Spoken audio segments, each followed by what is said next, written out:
Florida Governor Ron DeSantis just announced that he ordered his state's troops to come home. Okay, and the governor joins us right now live from St. Pete down in Florida. Governor, good morning to you. Good morning. Good morning.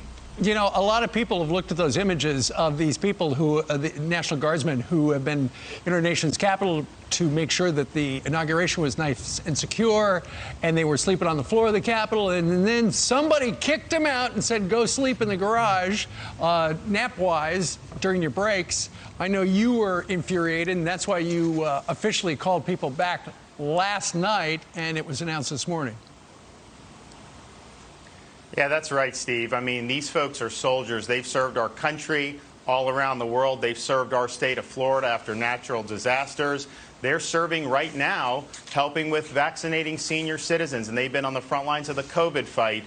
They're soldiers. They're not Nancy Pelosi servants. And this comes on the back end of them trying to investigate the backgrounds of our guardsmen. Florida, we did not let them go into their political beliefs. I thought that was totally inappropriate. I thought it was very disrespectful for people who are clearly patriots.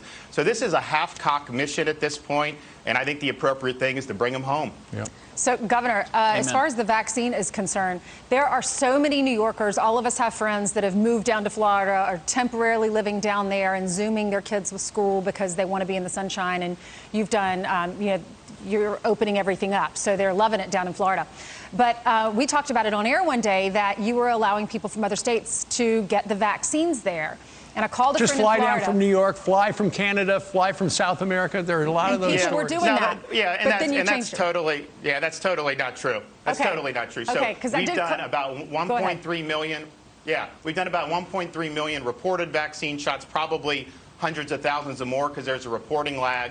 97% have been full-time Florida residents. We do have people who are part-time residents. And so if you have a home, you pay taxes, you live here over the winter, that's different. A lot of them have doctors here. There's no vaccine tourism. Hospitals are not permitted to engage in vaccine tourism. If there's a 1 or 2 off where someone didn't follow the rules, then that's something we deal with. But this is, we're putting our seniors first, and we're putting our Florida seniors first. Governor, you mentioned the amount of people vaccinated in the state of Florida, and it is leading the nation. And in fact, the percentage of the vaccine administered to seniors in Florida, nearly 65%. Over 500,000 individuals in the state at least have received the vaccine. What are you doing differently that's allowing you to vaccinate so many more of the vulnerable population? Well, Pete, I appreciate it. It's even better than that. So we're reporting about 840,000 seniors as of this morning have received the shot. But the reporting lags about 3 days of what we found. So we really believe today is the day that we're going to do our 1 millionth senior in the state of Florida. I have a World War II veteran here that you guys are going to see get the shot. He's 100 years old. Well, Henry Saylor, great guy. What we did, Pete, we will. But what we did, Pete, is we said seniors first. Okay, this is something we need to focus on, the 65 and up population. There's young, healthy workers that are getting it in other states. God bless them, but I want to protect our vulnerable. So that's what we're doing. We've got sites in all 67 counties. We're working with pharmacies. We're working with hospitals. And if you doubled my vaccine allotment next week, I would be able to do double the vaccines. Why aren't we getting the vaccines? Sorry, Steve, to interrupt you, but really quickly, what is it? Are they just not manufacturing them enough time?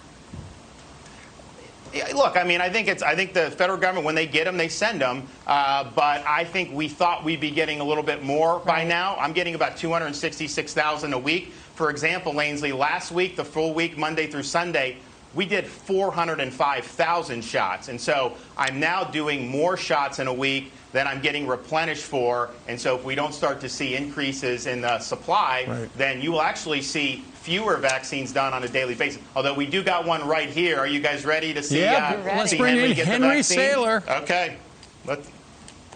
All right, 100 years old, Army Air Corps veteran. He's a World War II veteran. He's 100 years old. He's had a remarkable career of service to our country and to the state of Florida. He was a state senator here. He knew Charles Lindbergh. He knows Buzz Aldrin, Joe DiMaggio, presidents from Truman to Reagan, and he's an American hero. He's 100 years old, and he's got the opportunity now to get the vaccine, so we're excited.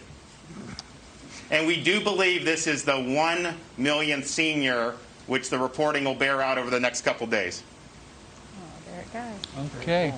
I know he can't hear us, Governor, but you he's can. So strong. Yeah, I can ask him a question. Yeah, just ask him how that felt.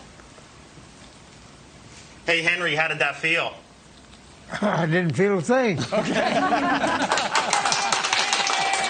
That's the right answer.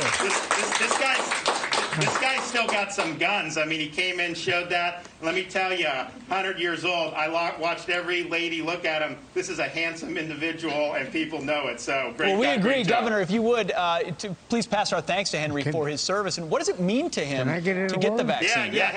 Henry would like to say hi. Can he say hi to you guys real quick? Go ahead, Henry. Well, I'll sure say how happy we are to live in the #1 state in the union and have the #1 governor in the union. Well, that's true. From his lips to God's ears, guys. Hey, Governor, could you ask him how he, being 100, has been hunkered down for the last year trying to, minimize the exposure and what he has missed? I mean, he can't be around his family. He can't be around a lot of friends because you never know who's got it. Yeah. Henry, how did you handle when COVID hit? Have you been isolating? Have you been able to see friends and family? What did you do? Oh, yes, we've seen friends and family. Things are not normal at age 100, but we've been very close to normal. And we got his son Alan here, who's helping as well. So yeah, no, look, I think Henry's emblematic. A lot of Floridians, this is real. They obviously take precautions, but he's lived a full life, and he's going to keep living. And obviously, this vaccine will help him even do more. Even more. I wonder in his lifetime, in his 100 years, if he's ever experienced anything like this. I'm sure not. Well, what did he experience? He just said he didn't feel a thing.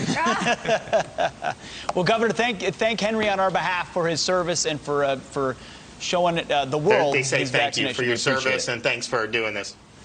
Thanks. Absolutely. He says thanks, guys. All right, Governor, I believe you owe. I believe, Governor, you owe him breakfast after that great endorsement. That's a deal. All right. Thanks, Governor. Thank you, Governor. And thank you, Mr. Saylor, for your service. Thank you.